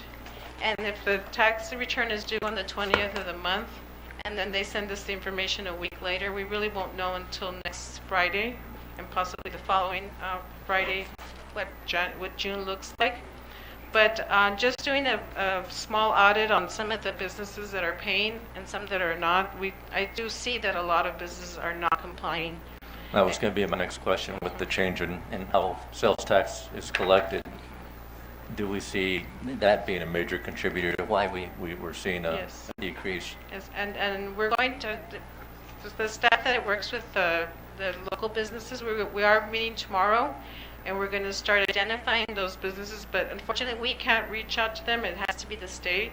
So we'll coordinate with them, and the state will contact them and let them know that they're not in compliance. Okay. And then I just wanted to go through each of the departments if I could. Mr. Mayor, I've got questions on some, not all of them, but just I guess to address Mr. Vetta's comment that everybody was cut, not every department was cut, is that correct?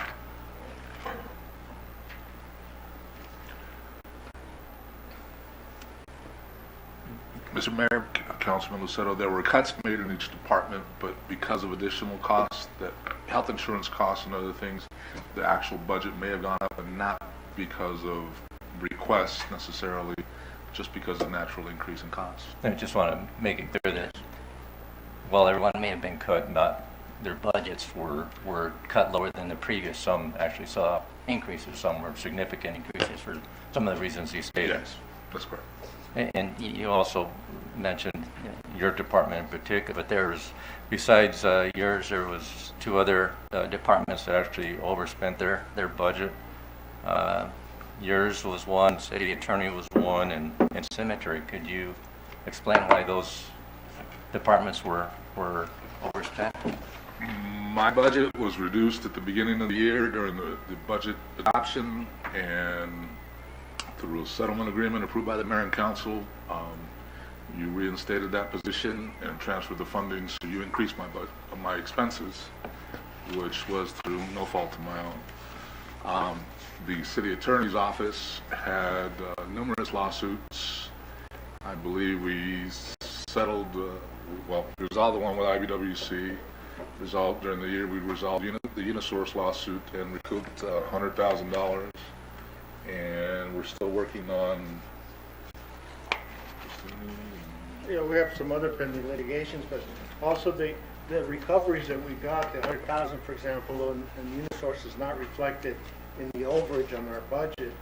And then also what's not reflected in the overage of our budget is the savings that we've held back, that we've acquired on the IBWC operating expenses, but at this point total about 1.8 million. But those aren't in your department, so we'll just stick to the department. No, they're not in our department, but they're savings attributed directly to our department. Understood, but I'm just, the overspending in your department, just trying to get clarification on as to why. And then the other was the cemetery. The cemetery, we started the GIS mapping of it, and the cost, I can't remember what the cost was, but it completed the mapping. Now it's just a matter of implementing it, so the cost will actually go down. It was, the majority of that increased cost was a one-time expense. Okay. Which will not occur again. Now looking forward, let's go through them as quickly as possible. The mayor's budget is increased. What is that? You want me to answer some of that? I think mayor's budget is increased because I got a quality assistant and increased the pay a few thousand more. But already he's brought in a lot more into the community through the grants that he's helped. I think Councilman Malona was thanking was it Mr. Lee Jacob last time. Also, Dr. Felix has been working with different departments, helping them get grants. And, that's mostly part of the reason that we've gone. There's been more travel on behalf of the mayor. It seems like they're calling the mayor and the council more and more to different places nowadays. So there's more travel expenses. If you guys want me to, I'll cut down travel and not represent the city on travel. That'll save the city some money. But I believe the grant money that's coming in is a plus. Traveling is an expense. I'm more than willing to stay home. So the council can decide on that. Thank you, Mr. Mayor, but looking at your specific budget, I see most of the increase is all in personnel. None of the other line items changed. Is that correct? Do you have the breakdown, Jeanette?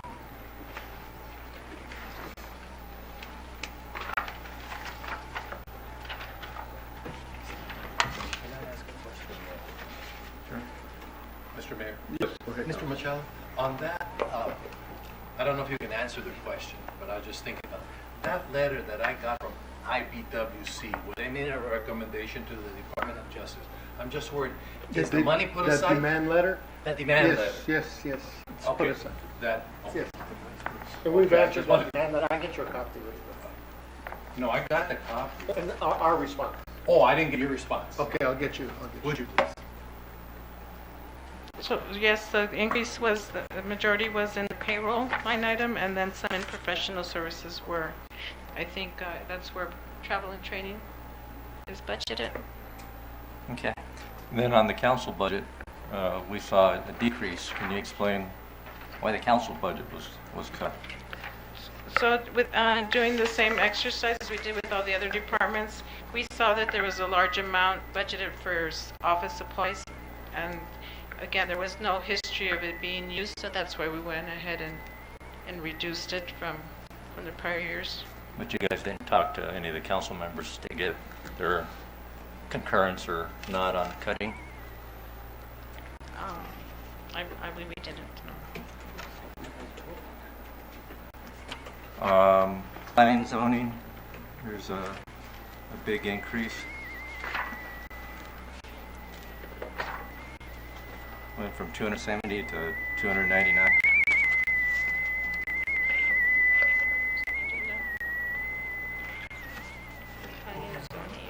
Planning and zoning. Did we move up the position? Do you remember that? I remember that. We combined a position that was under prior under engineering and planning and zoning, so we had a reduction on one side and placed it in there because it's the services that we provide. So that's why we saw the big reduction in engineering. Okay. MIS, you went up there as well, 505 to 540.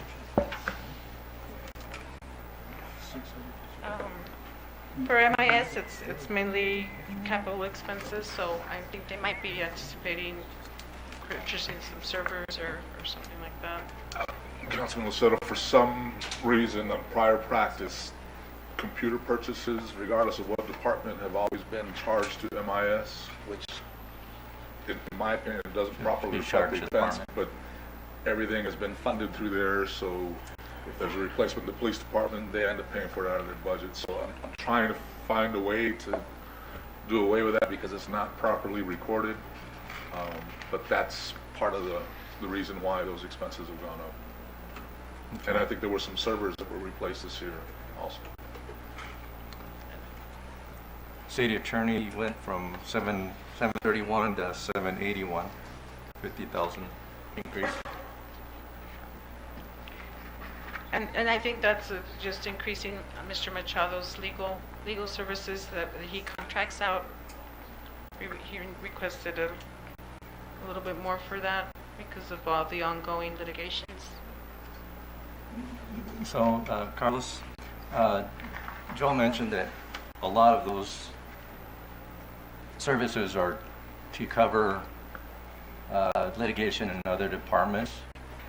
Would it be better to charge those departments for the same reasons you stated for MIS, shouldn't those costs be absorbed by those departments as opposed to?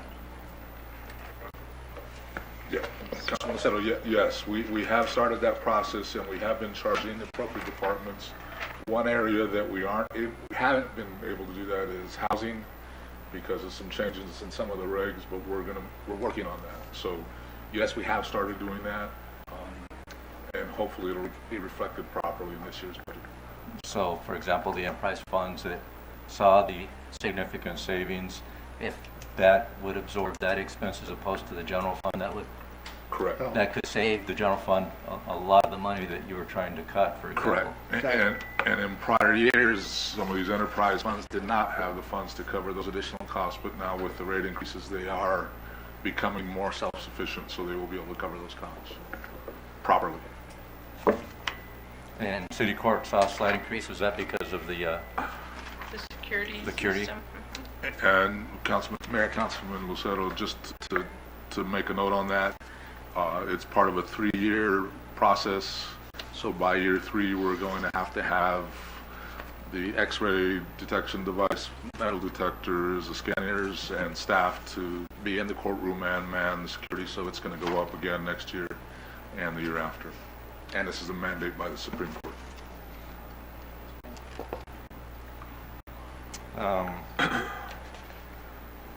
In recreation, I guess the only comment I had there was we have nothing budgeted at all for capital expense. I guess. In recreation, no, there's 20,000. So the one I'm looking at has 0. Must be an old one. It's the one they got for the You tentative. don't have your book? Yeah. Page 24. There's $20,855. Under capital expense? Yes. Yes. For recreation. No? Must have an old book. What page is it? 24. And you also, can I ask? Yeah. You also put the canopy in, the playground canopy on Western Avenue? Yes.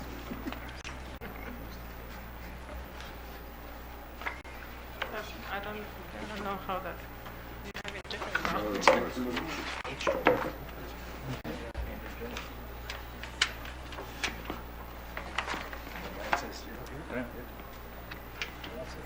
Yours says 0?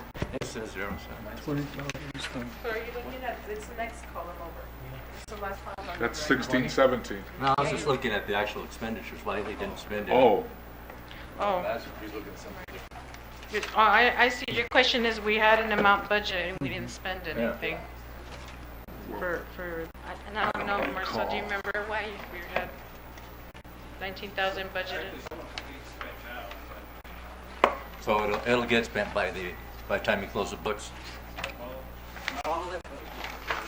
Good, that's what we want to see. And then the last few questions are dealing with the special revenue funds. The capital project funds, where we had a number of road projects budgeted, and I guess same concern, are we going to get those projects covered by the end of the fiscal year, because there's nothing budgeted for them into next year. which road projects in particular? Crawford. That's in process right now, I believe. I need Manila, Noon, Curtis Goodman. Alejandro, you can address those.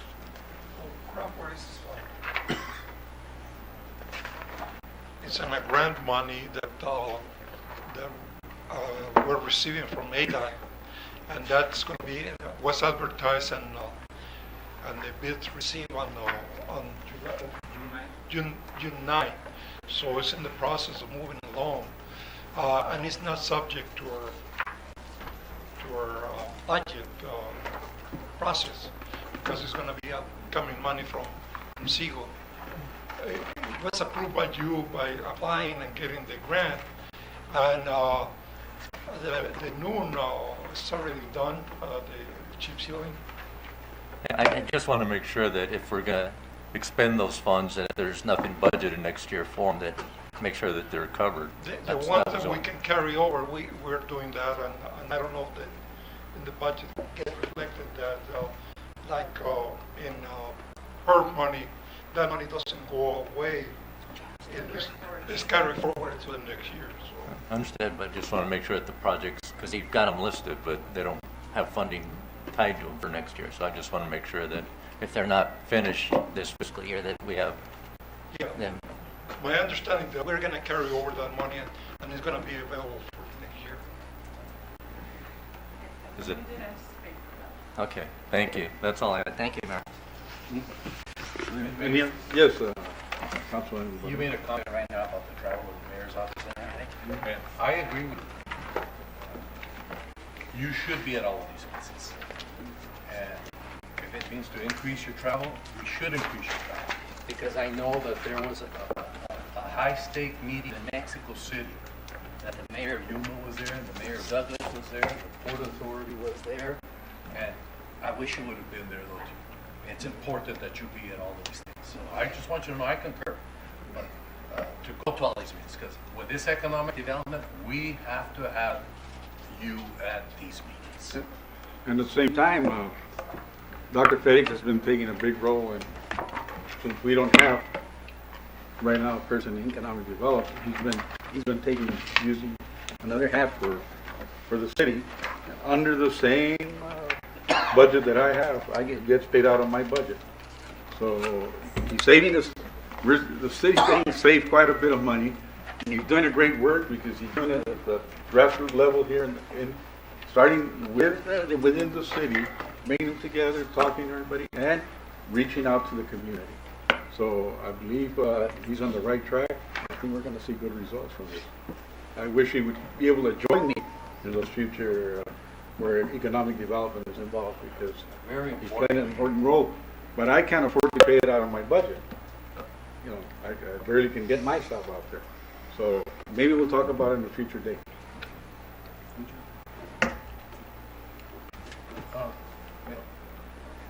Yes, go ahead. Are we going to adjourn now for the 6 o'clock meeting? Just one. Well, we can probably take another 5 minutes. I just want to congratulate the finance department. I think they did a good job, especially when you were hit by all the 600,000 for the pension fund on the police, 600,000 on the fire, and those were unexpected. You knew they were coming, but I don't think anybody knew they were going to be that size of an increase. And everything else, I just wanted to let you know, I think that's one of the best jobs I've ever seen, and being able to reduce the budget to go ahead and come up with a legit budget. So thank you very much. Thank you, appreciate it. And I just want to finish off by saying that we'd like to thank Mayor and Council as well as the department heads for their assistance in preparing the budget. I think that I have to agree that it was a very pleasant process, and everyone was very cooperative, and it was a very enjoyable budget.